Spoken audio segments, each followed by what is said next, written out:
Howdy folks, and welcome to the second edition of Groovy Geeky, where, following last week's music-focused episode, we're going to look at something rather geeky to fit the general overview of this little channel.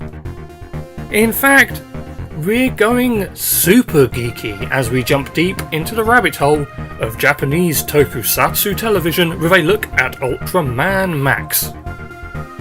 First up, a quick overview of the Ultra series as a whole is needed to understand why Ultraman Max came to be, and how, despite falling into the wayside compared to far superior series in the franchise, it is one of the most important Ultraman series around.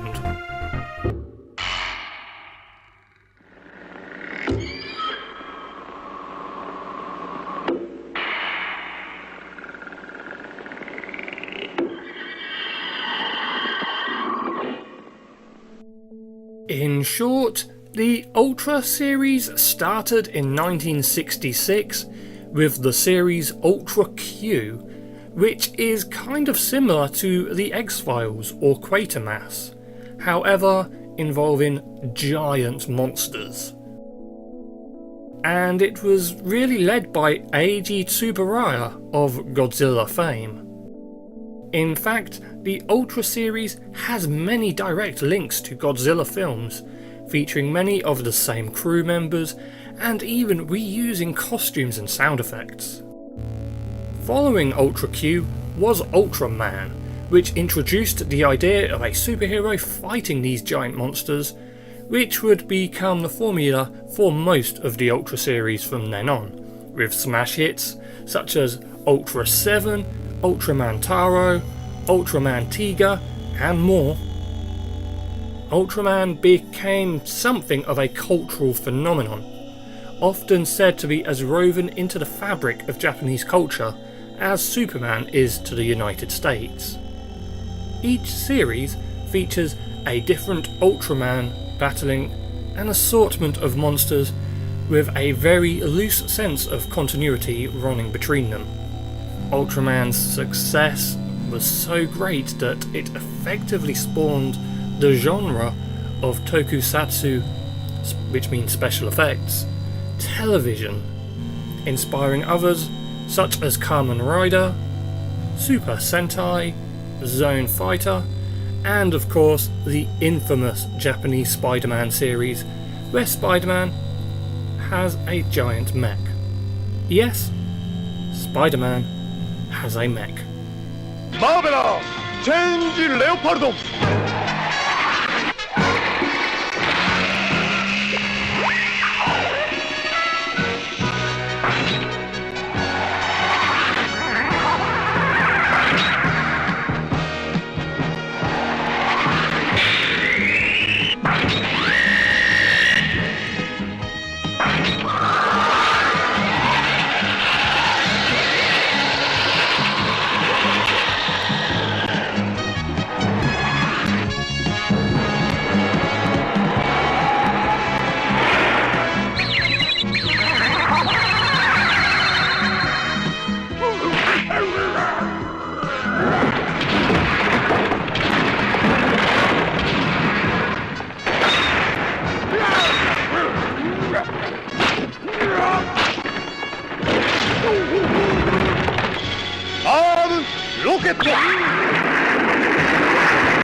After the success of Ultraman Tiga in the 90s, the Ultra series was running high in popularity.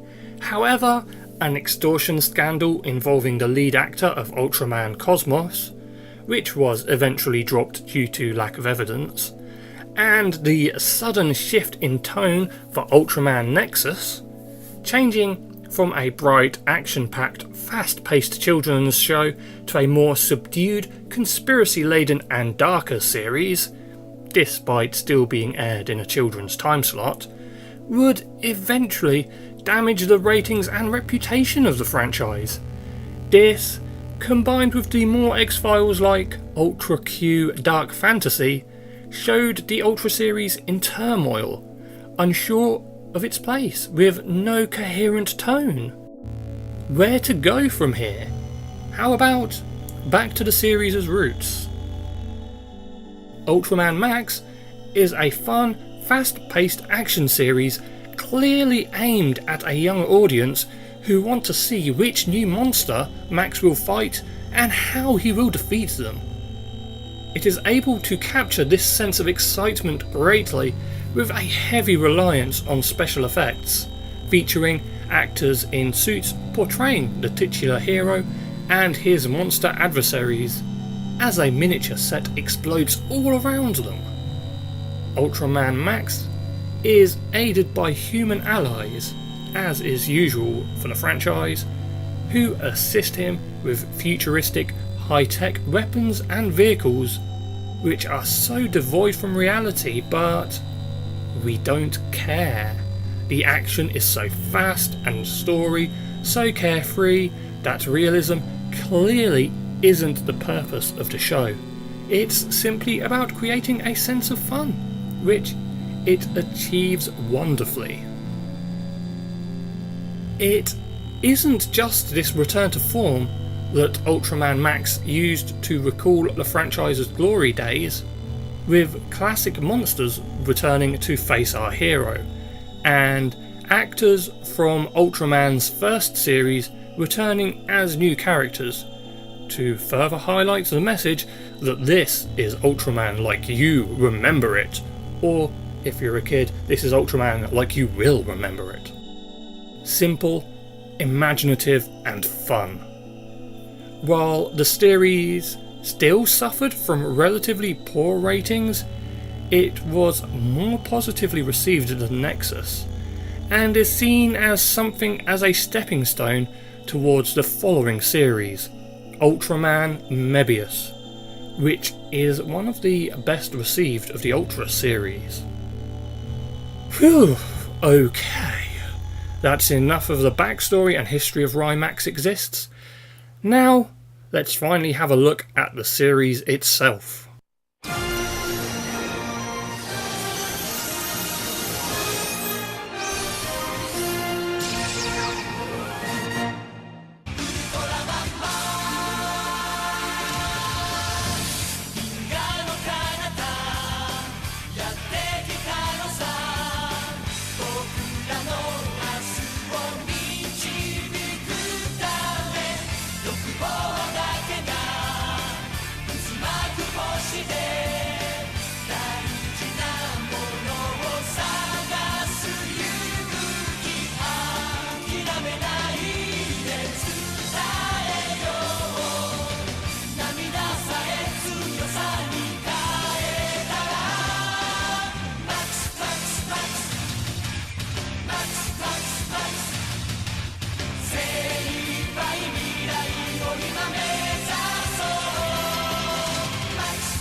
Ultraman Max stars Sota Aoyama as Kaito Toma, a young energetic guy with a determination to help all of those around him.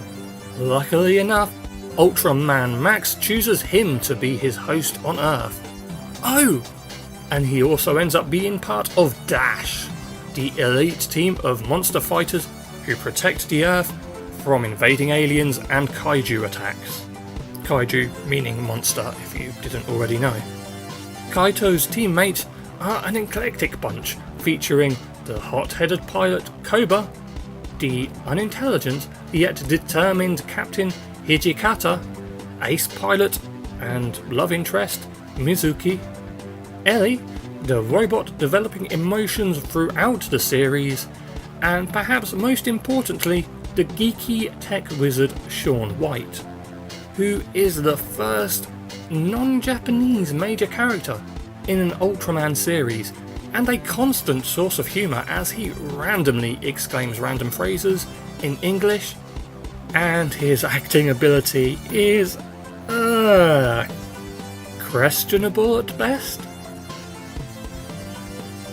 So, as I've mentioned, Ultraman Max was intended as a return to the traditional formula of the Ultra series, a Monster of the Week show, where Ultraman Max would face a new monster each week.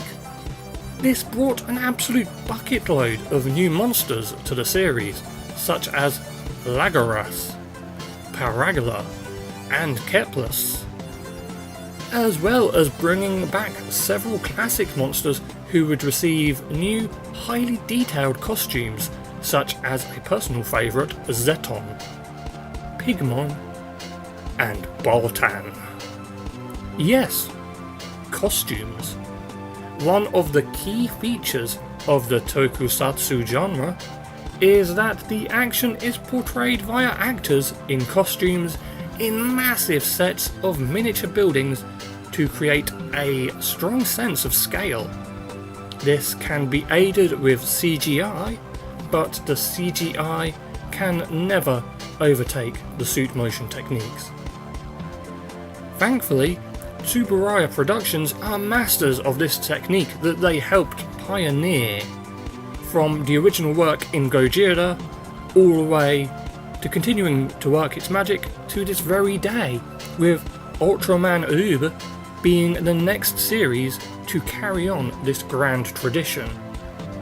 I don't want to get too much into tokusatsu as a genre just yet, as I would love to do an episode on it in the future, but let's just say that if the idea of monster costumes makes you only think of Power Rangers, then boy, you've got a lot to learn. Ultraman Max is unfortunately not too well received amongst fans, with many decrying its more child-friendly approach, its lack of a long-term plot, and an overall more generic and formulaic feel. One criticism that is geared towards it that I don't truly understand is that some people find it too environmentally conscious, with humanity's mistreatment of Earth being a recurring theme running throughout the series' entire length. However, this is something of a staple of the Ultra series. Scrap that. Of monster-based tokusatsu. Scrap that. Of science fiction as a whole. The idea that a science fiction series would completely avoid environmental issues seems utterly alien to me, especially within the Daikaiju subgenre, which owes its very existence to Gojira, a movie literally about the damage of nuclear weapons.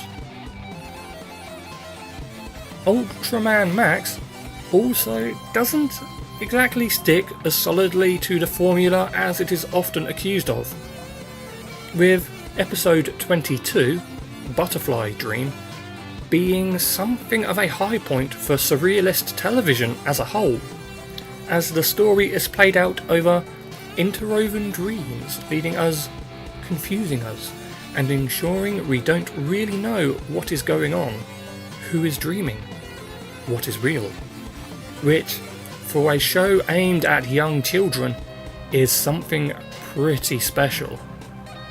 Essentially, imagine late 80s Grant Morrison coming up with a fourth wall breaking Ultraman script, and this is it.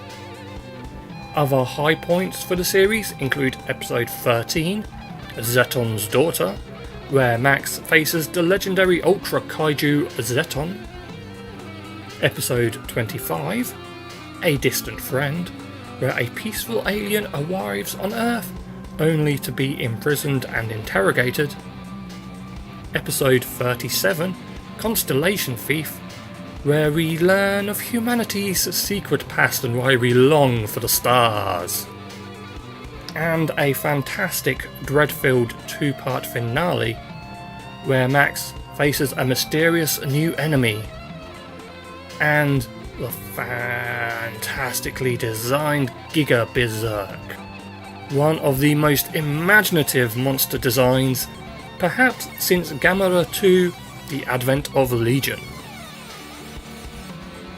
I feel that Ultraman Max has become something of a forgotten series, stuck with its association of Nexus as something of a down period for the franchise, and sandwiched in between its successful 90s period and the Mebius-led rebirth of the series. However, its focus on appealing to a younger audience, whilst referencing and calling back to previous entries in the Ultra series, laid the foundations for the direction where Ultraman would head, and brought iconic monsters and ideas back to the forefront of the series. And for this, I believe Max should be more fondly remembered and appreciated for what it managed to achieve. As you may have already guessed, I'm a bit of a fan of Ultraman and Kaiju as a whole, and this episode was really fun to make, so if you'd like to see more, maybe leave a like and comment. Until next time folks, bye!